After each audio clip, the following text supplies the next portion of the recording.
संस्कृत जिज्ञासु आज हम चर्चा करेंगे प्रत्यय प्रकरण के संदर्भ में। इसके पूर्व में प्रत्यय प्रकरण के सामान्य संदर्भ की चर्चा की जा चुकी है। प्रत्यय क्या है, प्रत्यय शब्द का निर्माण कैसे हुआ है, किस धातु और प्रत्यय के संयोजन से प्रत्यय शब्द किस अर्थ का संवहन करता है, ये समग्र चर्चाएं की जा चुकी हैं। प्रत्ययों के भेद प्रभेद कितने हैं और किस प्रकार से अष्टाध्यायी में उसका सम्मिश्रण किया गया है, विभिन्न सूत्रों के साथ उसका समावलंबन करते हुए उसका विशिष्ट प्रस्तुतिकरण किया गया है। इन सब तथ्यों पर विशेष चर्चा की जा चुकी है। आज हम देखेंगे कि जो धातु से संयुक्त होने वाले प्रत्यय हैं, इनकी संख्या कुल कितनी है और किस प्रकार से हम उन्हें विशेष रूप से लक्ष्य सिद्धांत कौमुदी को लक्ष्य में रख करके अवलोकित करते हैं। यहाँ जो आज का विषय है ऊपर लिखा गया है प्रत्यय प्रकरण संस्कृत व्याकरण के अंतर्गत। उसके नीचे लिखा गया है कृत। ये कृत प्रत्यय हैं। ये बताया गया था कि मूल रूप से प्रत्यय दो प्रकार के देखे जाते हैं, कृत प्रत्यय और तद्धित प्रत्यय। जो कृत प्रत्यय हैं ये धातुओं से जुड़ते हैं और जो तद्धित प्रत्यय हैं ये शब्दों से जुड़ते हैं, प्रातिपदिकों से जुड़ते हैं। अब जो ये कृत प्रत्यय हैं ये कितने प्रकार के हैं, इन पर दृष्टिपात कराया गया है और कृत के सामने लिखा गया है कृत्य प्रक्रिया, पूर्वकृत, उणादि और उत्तरकृत। इन चार भागों में यह आवंटित है। माने कृत प्रत्यय चार भागों में है, कृत्य प्रक्रिया प्रकरण, पूर्वकृत प्रकरण, उणादि प्रकरण और उत्तरकृत प्रकरण। इन्हीं चारों को ध्यान में रखा जाता है और इनमें आने वाले हजारों प्रत्यय अष्टाध्यायी में हैं और इन्हीं प्रत्ययों को सामान्य रूप से छांट करके विभिन्न प्रतिस्पर्धी परीक्षाओं हेतु उपयुक्त माना जाता है और उनका अध्ययन किया जाता है। छोटी से लेकर के बड़ी परीक्षाओं तक सभी में प्रत्यय से संबंधित प्रश्न पूछे ही जाते हैं। जिस तरह से परीक्षा छोटी होती है उस तरह से इससे पूछे जाने वाले प्रश्न सामान्य हो जाते हैं। फिर भी प्रत्ययों की संख्या उनमें भी अध्ययन के क्रम से 20-25 के आसपास हुआ करती है। जितना ही इसका स्तर बढ़ता जाता है उतनी ही प्रत्ययों की संख्या अध्ययन की दृष्टि से बढ़ती जाती है। तो इसलिए इस बात का ध्यान रखना आवश्यक होता है कि हमें टीजीटी के क्रम से पढ़ना है या पीजीटी के क्रम से या फिर यूजीसी और हायर एजुकेशन की दृष्टि से। इस आधार पर ये जो विभाग है ये कुशाग्र विद्यार्थियों के लिए आसान होता है और वे त्वरा करके समझ लेते हैं। पुस्तकों में आने वाले तमाम सारे श्लोक और गद्यखंड उनमें पग पग पर अर्थात प्रतिपद प्रत्ययों का प्रयोग दिखाई पड़ता है। प्रत्यय बहुत क्लिष्ट भी नहीं होते किंतु बहुत आसान भी नहीं होते। यदि उनके तरीके ध्यान में बना लिए जाते हैं तो इनमें जरा सा भी काठिन्य नहीं दिखाई पड़ता। किंतु दुर्भाग्य ये होता है कि विद्यार्थी जरा सा भी अपना दिमाग लगाना नहीं चाहता और वह चाहता है कि उसको पकी पकाई चीज़ प्रस्तुत कर दी जाए और वह उसे इस तरह से याद कर ले कि बस फौरन देखते ही काम हो जाए। ध्यान रखिए कि ऐसा हमेशा नहीं होता, कभी कभी संभव भी है परंतु सर्वदा हो ऐसा संभव नहीं है। किंतु यदि एक बार आप समझ लिए तो फिर यह तो काम आपका सर्वदा करेगा और हमेशा आप सही पथ को पकड़ लेंगे। फिलहाल हम इन चारों प्रत्ययों के विभाग के क्रम से चलते हैं। पहला है कृत्य प्रक्रिया। हम सारे प्रत्ययों के बजाय जो प्रत्यय बहुत उपयोगी हैं उन पर विशेष प्रकाश डालने का प्रयास करेंगे और बीच बीच में संदर्भित बहुविकल्पीय प्रश्नों का भी समाश्रय लेंगे। तो कृत प्रत्यय में सबसे पहला प्रकरण है कृत्य प्रक्रिया।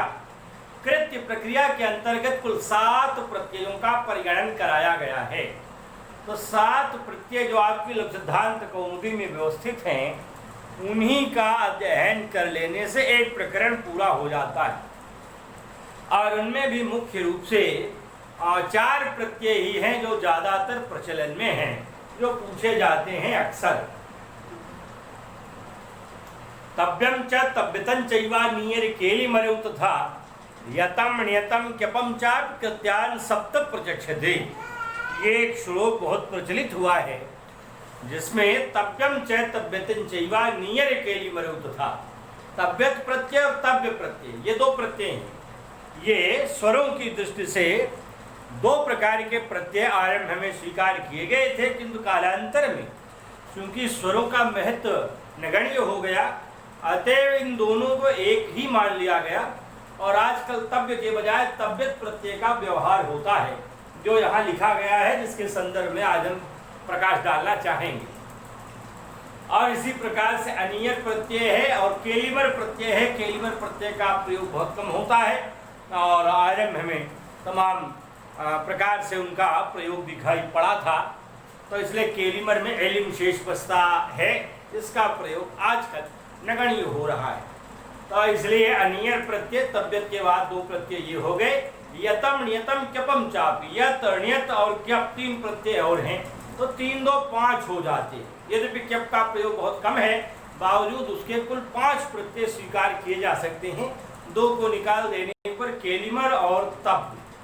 तो इस प्रकार से ये पांच प्रत्यय हैं जो कृत्य प्रक्रिया प्रकरण के अंतर्गत हैं। हम अनुक्रमिक व्यवस्था से चलेंगे ताकि हमारी कोई व्यवस्था कोई प्रत्यय छूटे नहीं और आपके लिए जो उपयोगी हैं वे पूरे के पूरे प्रत्यय आ जाएं। तो इसलिए मुख्य रूप से यूजीसी हायर एजुकेशन लेक्चरर और पीजीटी इनको ध्यान में रखना है। तो इसलिए कृत में कृत प्रत्यय प्रकरण के जो चार भेद हैं, कृत्य प्रक्रिया, पूर्व कृत, अनादि और उत्तर कृत, उनमें से पहला लेते हैं कृत्य प्रक्रिया। कृत्य प्रक्रिया के अंतर्गत कुल पांच प्रत्ययों को देखना है, जिनमें पहला प्रत्यय है तव्यत प्रत्यय। तव्यत प्रत्यय की क्या कुछ विशेषता है? सामान्य रूप से यहाँ लाइन बाय लाइन स्टार लगाकर लिखा हुआ है, उसको आप पकड़ सकेंगे उसी क्रम में। और उसके बाद इससे संबंधित सूत्र जो उच्च परीक्षाओं हेतु उपयोगी हैं उनको क्रम से लिख दिया गया है मुख्य सूत्र। और यहाँ सामान्यतया ज्ञातव्य बिंदु ये भी लिखा गया है।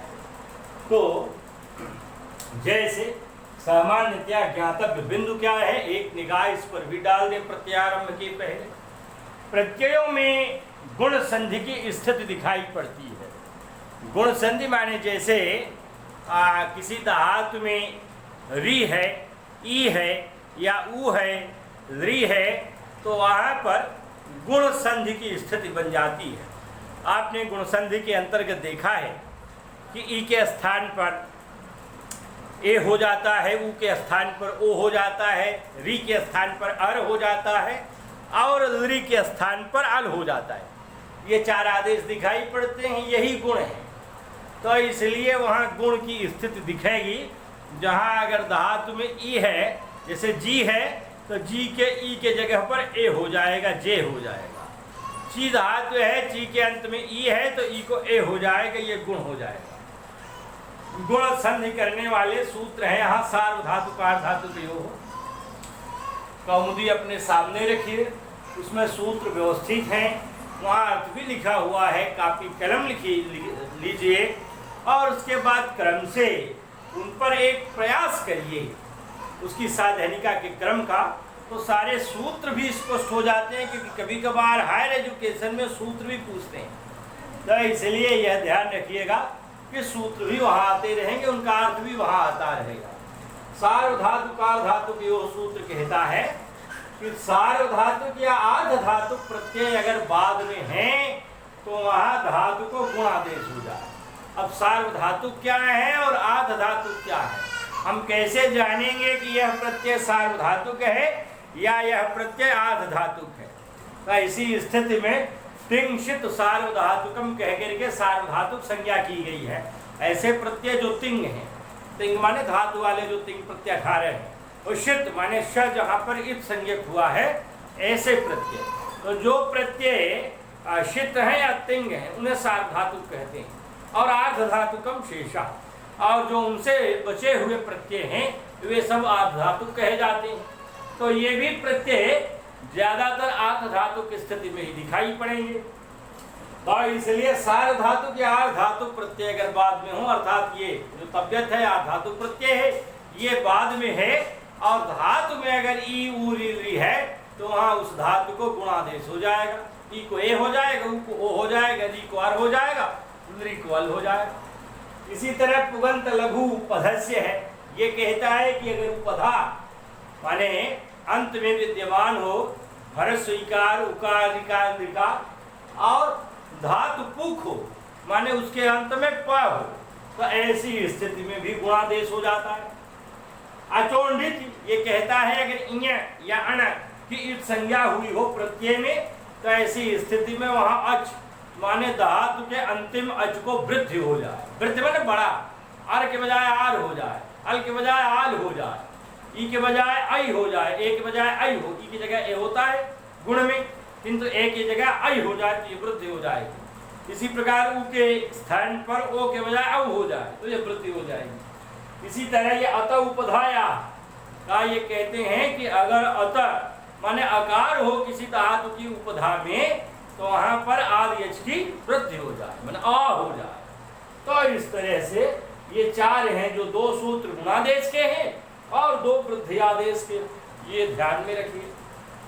कृत तद्धित समासाश्च माने जो कृत प्रत्यय है या तद्धित प्रत्यय है या समास वाले शब्द हैं, इनकी प्रातिपदिक संज्ञा होती।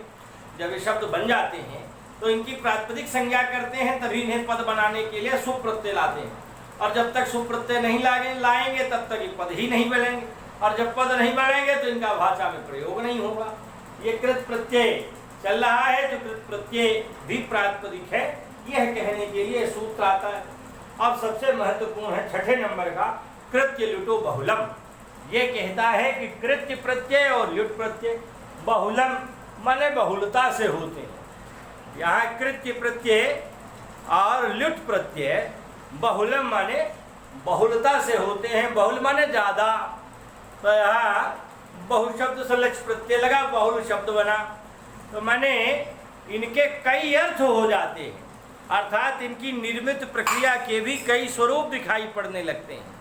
तो इसलिए ये बहुलम शब्द का अर्थ भी तमाम लोगों ने किया है। विशेष रूप से चार अर्थ इसके प्रचलन में हैं। ये कभी कभार पूछा गया सवाल भी है, हायर एजुकेशन में आया भी था, इसलिए ध्यान रखें कि बहुल शब्द के कौन कौन से चार अर्थ हैं। पूछता है निम्नलिखित में से कौन सा अर्थ बहुल के अंतर्गत सम्मिलित नहीं है। क्वचित प्रवृत्ति ही क्वचिद प्रवृत्ति ही क्वचित विभाषा क्वचिदन्य देवा विधेर विधानम बहुधा समीक्ष चतुर्विधम बाहुलकम वदन्ति। ये क्वचित प्रवृत्ति कहीं पर प्रवृत्त होना माने जो नियम कानून बना है वह नियम कानून कहीं पर सही रूप में प्रवृत्त हो जाएगा। क्वचिद प्रवृत्ति ही कहीं पर उसका प्रवर्तन नहीं भी होगा, और क्वचित विभाषा कहीं पर उसका प्रवर्तन विकल्प से होगा। विभाषा माने विकल्प से दिखाई पड़ेगा, और क्वचिदन्य देव और कहीं पर उसका प्रवर्तन अन्य ही प्रकार से दिखाई पड़ जाएगा। इसलिए विधेय विधानम बहुधा समीक्ष, जो विधि का विधान है अर्थात प्रत्यय और धातु के जोड़ से शब्द निर्माण की प्रक्रिया है, इसको बहुधा समीक्षा बहुत प्रकार से समीक्षित करने की आवश्यकता है। इसलिए चतुर्विधम बाहुलकम वदन्ति, चतुर्विधम चार प्रकार से बाहुलक को व्यक्त करते हैं, बहुल को व्यक्त करते हैं, जो वैयाकरण है समीक्षक है। तो इन बातों पर ध्यान देने की आवश्यकता है कि ये जो प्रत्ययों का संयोजन है ये किस अर्थ में होना चाहिए, किस अर्थ में यहाँ हुआ है, तो और किस तरह से वाक्य में इसका प्रयोग दिखाई पड़ सकता है। तो इन सभी बिंदुओं को आरंभ में ही सामान्यतया जानने की आवश्यकता है, इसलिए यहाँ बता दिया गया। अब हम लोग दृष्टिपात करेंगे तद्धित प्रत्यय पर। यद्यपि सामान्य विद्यार्थियों के हित के लिए जो सामान्य बातें हैं उनको लिखा जाता है, कभी कभी विद्यार्थी उसकी ओर ध्यान ही नहीं देना चाहता और सीधा सीधा फट फट लगाया, ये बन गया गम धन तबियत गंतव्य।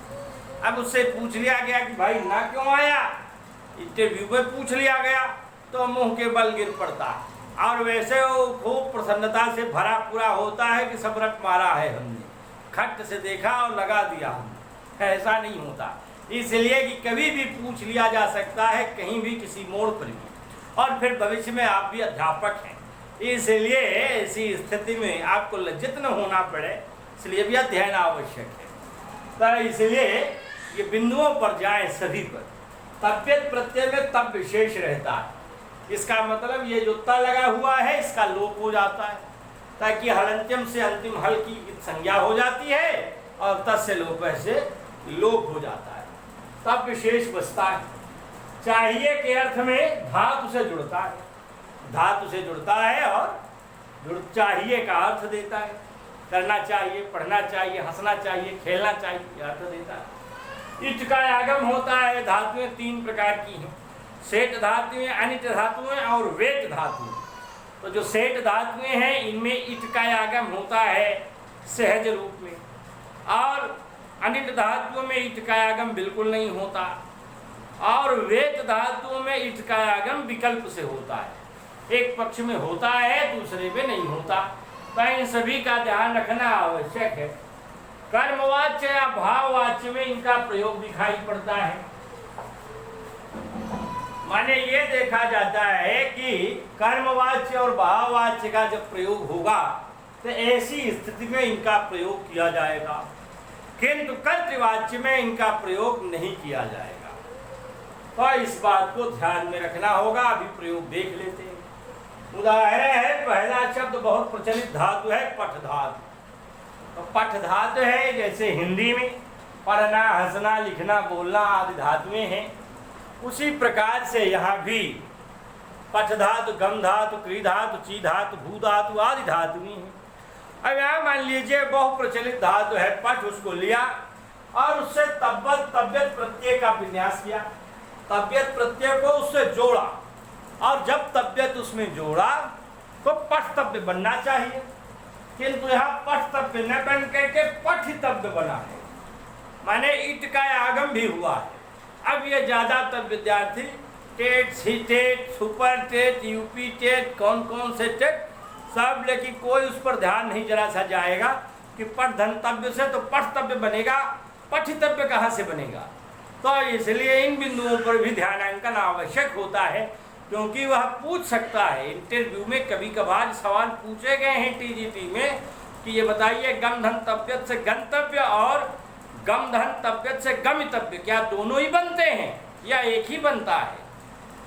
तो विद्यार्थी चुप रह गया, कहा पठधनतव्य से पठितव्य बनता है कि पठतव्य बनता है। तो इसलिए इन बिंदुओं को ध्यान में रखना जरूरी है। यहाँ ईट का आगम हुआ है क्योंकि यह जो धातु है पठ, यह सेठ धातु है। सेठ धातु मैंने ईट इसकी प्रकृति में है, इसलिए यहाँ ईट का आगम हुआ है, और जब ईट के आगम में ट का लोप हो जाता है, ई शेष बचता है, तो वही ई यहाँ जुड़ जाता है। पठ तबियत को जोड़ देने पर तबियत में तब्य ही चूंकि शेष बचता है, इसलिए पठितव्य रूप बन जाता है। अब ये जो पठितव्य है ये तो प्रातिपदिक है, इसको पुल्लिंग में बनाएंगे तो पठितव्य बनेगा, पठितव्य, पठितव्य, पठितव्या। स्त्रीलिंग में बनाएंगे तो पठितव्या, पठितव्ये, पठितव्या ये बन जाएगा। नपुंसक लिंग में बन जाएगा तो पठधन तबियत में पठितव्यम, पठितव्ये, पठितव्यादि ये बन जाएगा। तो तीनों लिंगों में यहाँ पुल्लिंग, स्त्रीलिंग, नपुंसक लिंग में व्यवहार दिखाई पड़ेगा। ये शब्द पुल्लिंग में है जो प्रायः विसर्गांत दिखाई पड़ता है, आकारांत है इसलिए स्त्रीलिंग में है, पठितव्यम मकारांत है, नपुंसक लिंग में है। तो इस तरह से तीनों लिंगों में इसका व्यवहार है। प्रयोग कैसे करेंगे?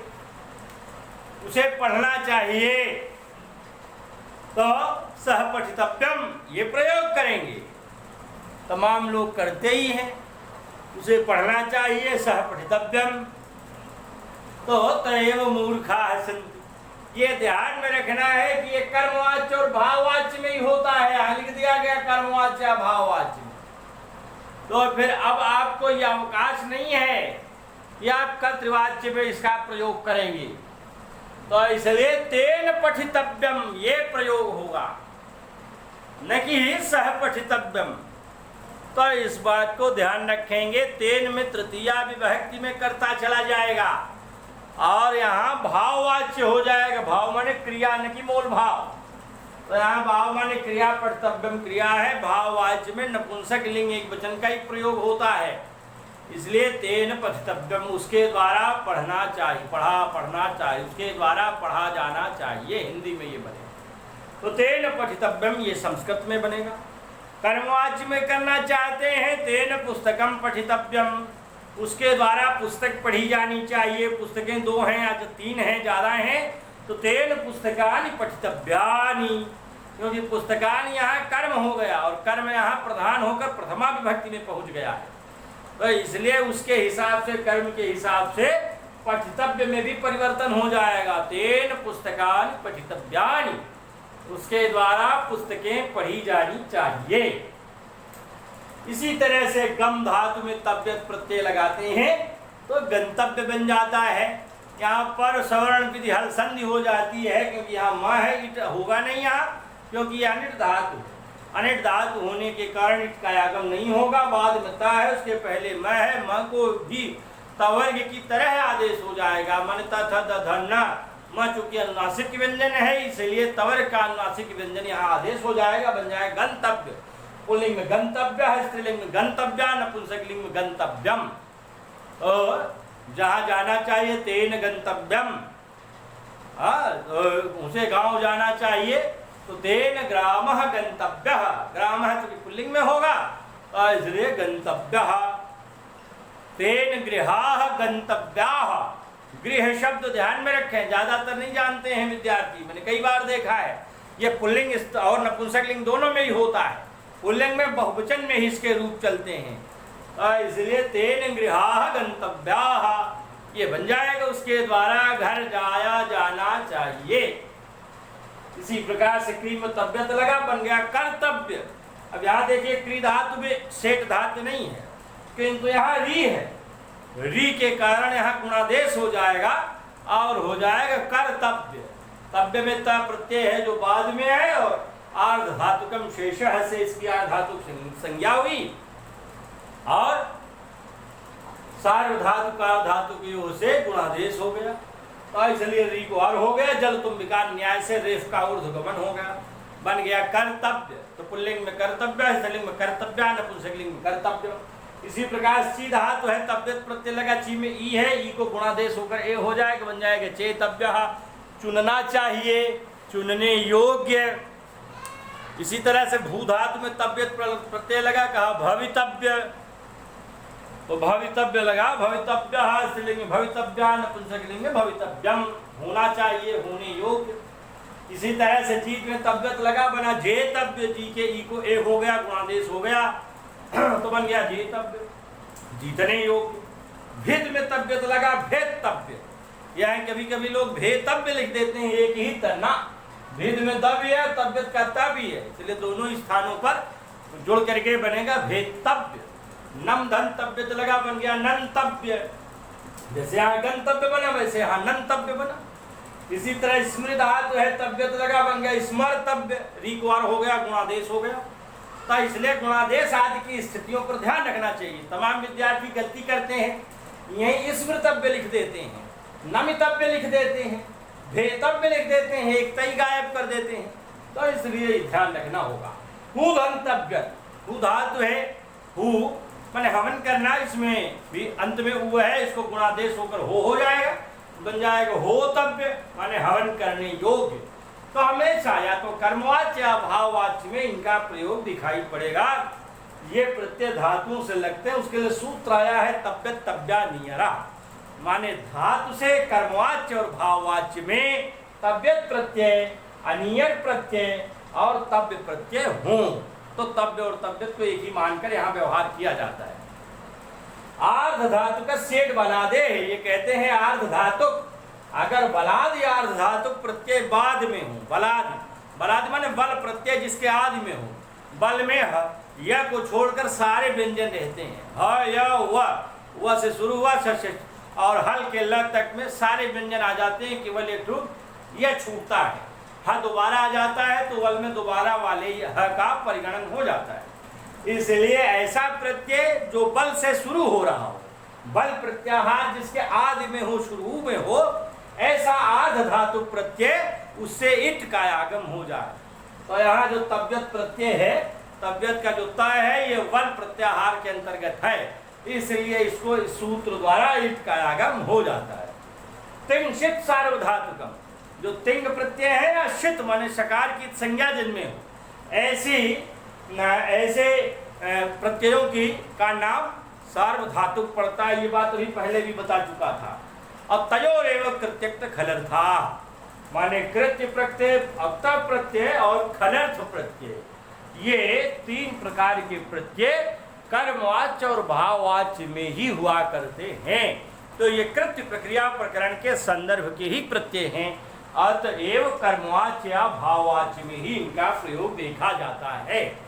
अब बहुत छोटे विद्यार्थी इसमें कौन सा प्रत्यय है, इतने से भी उनका काम चल जाता है, लेकिन जब थोड़ा सा लेवल ऊपर बढ़ता है तो वहाँ सूत्रों को भी जानना आवश्यक होता है और इनमें कौन सा एक्शन हुआ है ये भी जानना आवश्यक होता है। तो इसलिए ध्यान में रखेंगे, बहुत काठिन्य नहीं है किंतु थोड़ा सा दिमाग लगाना आवश्यक है। इसके लिए जब आप सूक्ष्मता से अध्ययन करने की अपेक्षा रखते हैं तो साथ ही साथ कापी कलम और पुस्तक भी सामने रखेंगे, क्योंकि अभी मैं लाइव नहीं आ पा रहा हूँ, कुछ अभी घंटे कम हैं, जबकि सब्सक्राइबर्स तो 1000 से ज़्यादा हो गए हैं और बहुत कम समय में, मुश्किल से महीने भर के समय में ही आप लोगों ने ये त्वरता दिखाई है। आप सभी धन्यवाद के पात्र हैं, किंतु थोड़ा सा श्रम और करें और जब ये व्यूज 4000 की संख्या कम से कम पार कर लें तो ऐसी स्थिति में हम आपके समक्ष लाइव होंगे, तो फिर पूरे डिटेल से आप प्रश्न भी पूछते चलेंगे और हम उसके उत्तर आपके सामने ही बताते चलेंगे। और अभी जो कुछ चल रहा है उस क्रम से अभ्यास करें। आज एक प्रत्यय हुआ है तव्यत, अब इसके बाद फिर दूसरा प्रत्यय जो नियर आएगा उसका अभ्यास कराएंगे। इन्हीं शब्दों के साथ वाणी को विराम। धन्यवाद।